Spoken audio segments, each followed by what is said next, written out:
Hello there, my very good friends. On today's wrestling news, WWE star ditches broken gimmick and returns on Raw. How WWE really sees Bray Wyatt following his return. We have a big update on Triple H after last week's COVID situation. And AEW held talks with a recently returned WWE talent. I'm Adam Wilborn. Yes. And this is the news. Welcome back. Thanks, mate. Good to be back. Little surprise for you later.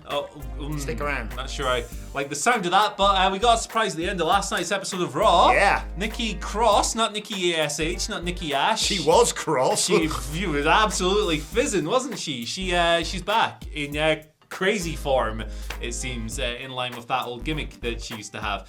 But yes, so main event on Raw, it was Bayley versus Bianca Belair. They had a nice wrestling match. There was all kinds of stuff going on with members of Damage Control and chaos across the board. And who better to sow the seeds of chaos than Nikki Cross? At one point, she kind of interfered. She came down off camera. She climbed up onto the ring, dived to the outside, wiped everyone out. The announcers were like, "Who the hell was that? Is it Nikki Cross? What's going on?"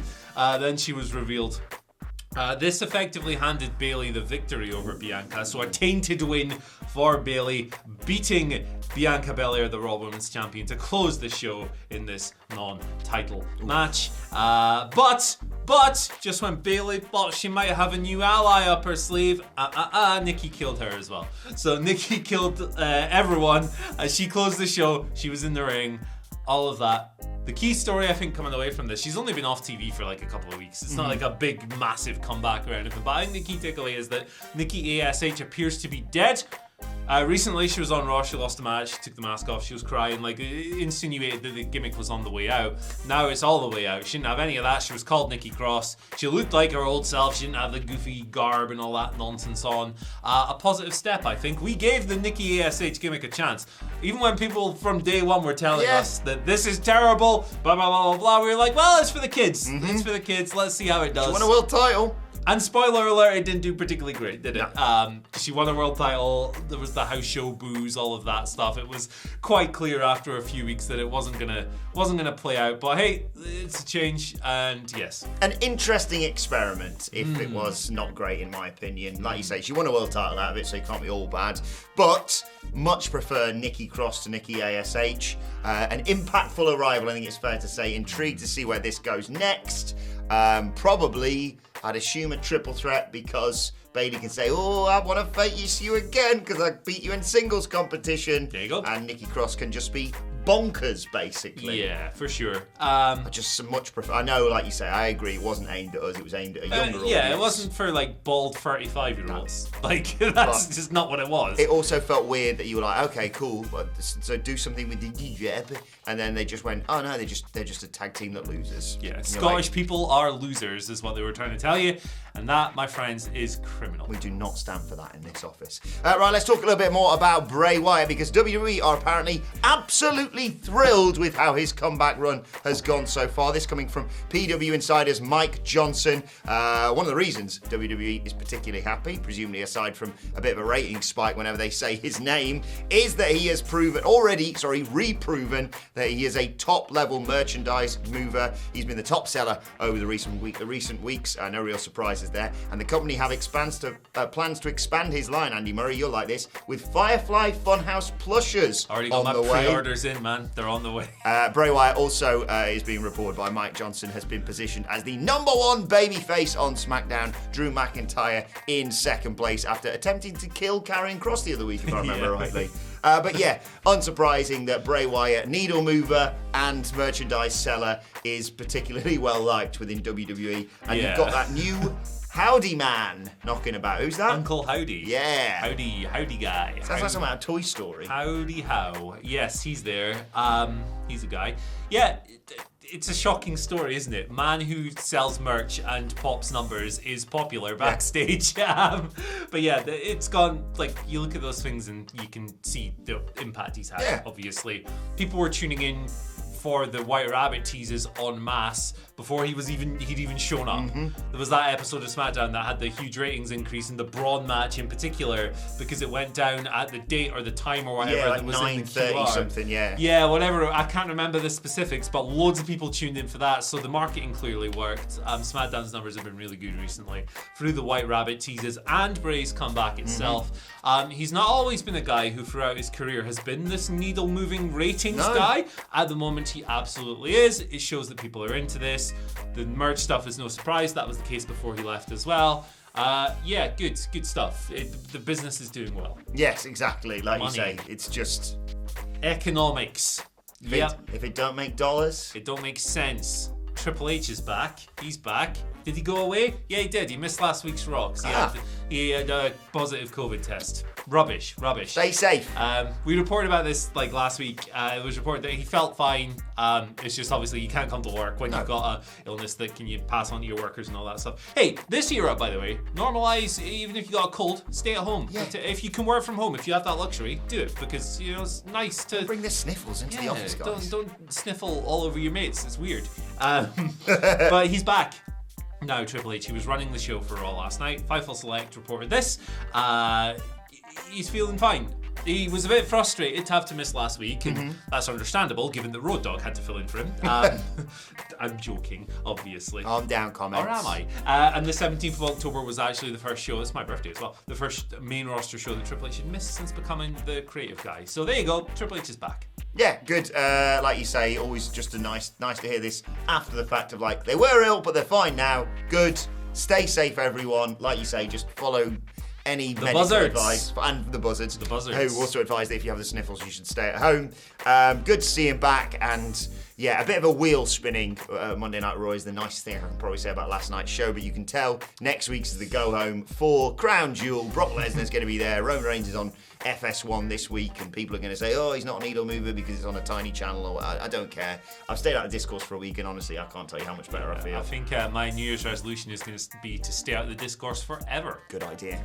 It'll be quite difficult, but yeah, it's going to be difficult as part of our job because we also have to tell you about someone who almost went to AEW but then ended up returning to WWE. We obviously had the stories recently about Renee Paquette doing the opposite of that, but Kathy Kelly obviously recently returned to WWE. I love her. She does a fantastic job. Fightful Select, no crap, just Sapp, Sean Ross Sapp of Fightful Select, reporting that at one point Kelly did hold talks with AEW about coming in. Things apparently, quote, initially looked promising, but a deal didn't come together, and of course she returned to WWE. She actually spoke directly to company founder and CEO Tony Khan, but it didn't work out. That's kind of how far the talks got before they reached a conclusion. She ended up going back to WWE, and good. I like her back in WWE. Yeah, me too. Yeah, it's one of those things, isn't it? Sometimes the deal's just not going to come together. Kathy's great at her job. She's a very pleasant on-screen presence. I like her in the role. I think she's been one of the best to do that kind of backstage interviewer, broadcastery thing for years and years and years. Very happy to have her and Renee back on wrestling television because they both do a great job. Indeed. And my phone is not loading the Twitter questions. All right, well, I'll make them up as we go along. Adam, how does it feel to be on the payroll? I've sorted it. There we go. Back in the game. Gosh. Thanks for that. I've got some salt water or something still stuck in the phone from holiday. Big Cass starts us off with our Twitter questions today. Not that one. It says, morning, Mr. Murray and special guest. Well, thank you very much. Special guest. I love it. Are AEW going to load Mox with title defenses to make his run seem even better / longer before he drops it to MJF? And who would you like to see him defend it against? Interesting. Yeah, I think they'll get another one or two after Penta this week in. Oh, yeah. When I initially saw that match, and it wasn't really built from like this elaborate story or anything, and that's been quite kind. I kind of figured, okay, they want to pop a nice number next week, don't they? They're putting Mox in a title match. That seems to be transparently what it is. But yeah, I could see them doing that, and I think it would be a good idea. I think MJF's going to win, and I think when MJF does win, he has to hold it for like a year because they've had to pass this belt around a lot recently, yes. And I think all of this would be healthy. Yeah, I think maybe they may not have title matches, but they may have those, championship Hello. Fiend's getting involved in here. The choice of championship contenders matches where if you win, you get a title shot next week. Eliminator, that's the one. I think WWE used the contenders version. Contender Challenge universe. Whatever. Because when's Full Gear? Like a month away? Something like that? Like mid-November, I think. The 18th, 19th, that kind of thing. So less than a month away now. So I'd probably have Moxley batter some fools. MJF's going to wreck some dudes maybe once because he doesn't really work matches because he's smart. He's better than you, and you know it. Yeah, and he's gonna win the title, and I can't wait.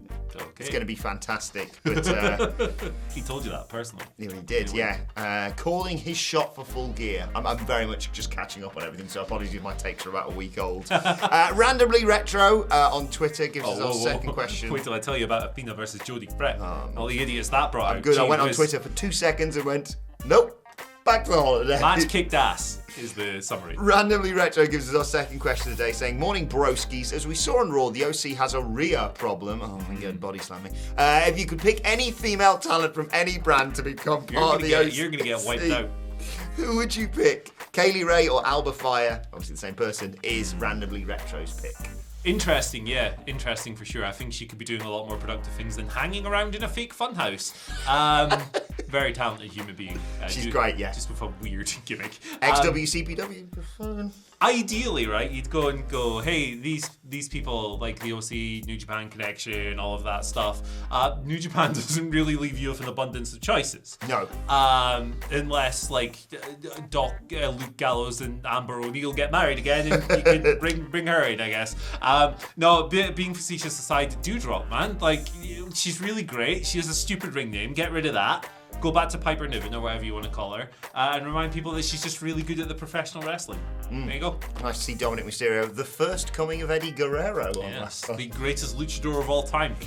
I gotta say, I love the gimmick. Do you know what I'd pick? She's got a bit of a history with the OC. Dana Brooke. Remember she had the balls in her. That went down well, didn't it? Yeah, that was a great angle. They were ball doctors they had Big E's balls in a jar. Yeah, they've done a lot of stuff, haven't they? The Gallows and the Anderson, interesting. What's his name? Lights on Carl. I never know his name. Bright Lights, Carl. Danny Dangly, Doc Gallows. Also, I saw a weird video of Doc Gallows or Luke Gallows getting rather sexually excited at the scent of money in front of his nose last week. He's the best. He's something else. Daddy Dangly. Dangly. He got destroyed by Rhea last night, didn't he? Jesus. That was just an amazing spot. I'll not be weird. I'll save that for the Raw Review podcast coming your way later. Preferably don't do it at all. Kevin Ramsey gives our final question today, saying, "Morning, gents. With Carmelo Hayes not winning the North American title." Oh, Kev, spoilers. Oh, yeah, sorry. Do we see him moving to the main roster on Raw or SmackDown with Trick Williams? I think it could be a great counter to the Street Profits or eventually Owens and Zayn. Yeah, I think Carmelo's been ready for it for a while. Yes. Him and Trick has been one of my favourite acts in NXT for ages. I think they're great together. I think Trick's a lot earlier in his career, and there's an argument to be made that he should be in developmental a little bit longer in between the ropes. I would agree with that. But yeah, as a double act, they're fantastic, and Carmelo rules. Bring them up. Why not? Literally every time Melo loses a match on NXT, we're sat on the podcast going, cool, guess it's time for him to go to the main roster. Like you say, Trick Williams probably does need a little bit more seasoning, but I'd rather him have that in dark matches ahead of Monday Night Raw, for example, whilst Melo's doing his thing, whilst he's long. And also, we say this every time as well, it's just a relief that when they do go up, you know that Vince after 10 weeks isn't going to go, get a big guy over and squash the incredibly talented, slightly smaller guy.